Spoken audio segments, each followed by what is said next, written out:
Kabrigada, kumakalat na resolusyong de facto dismissal sa impeachment trial laban kay BP Sara hindi raw malabong gamitin bilang panggulat sa June 11 ayon yan kay Senador Coco Pimentel. Brigada Ann Cortez, ibrigada mo! Brigada Live Report. Hindi raw isinasantabi ni Senate Minority Leader Coco Pimentel na may posibilidad na magamit bilang panggulat sa June 11 ang umiikot na resolusyong naglalayong i-dismiss ang impeachment case laban kay Vice President Sara Duterte.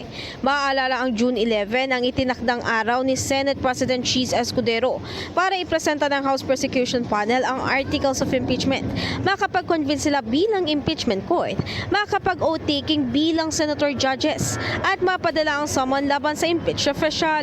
Bilang may chance ang ilabas ito sa araw na iyon ay tiniyak naman ni Pimentel na babantayan at paghahandaan nila sa minority bloc ang pagkwestiyon dito. Kung sakaling araw mangyari ito, sinabi ng senador na una nilang titingnan kung duman ito sa tamang hakbang at sa kanila pagdedebatihan ang laman ng resolusyon. Umaasa naman ng senador na walang magiging surprises sa naturang araw at sana raw ay harapin ng mga senador ang kanilang obligasyon na maging hukom sa paglilitis. In the heart of changing lives, ako si Brigada Ann Cortez ng 105.1 Brigada News FM Manila, the Music News Authority. Rapido, Brigada Balita Nation.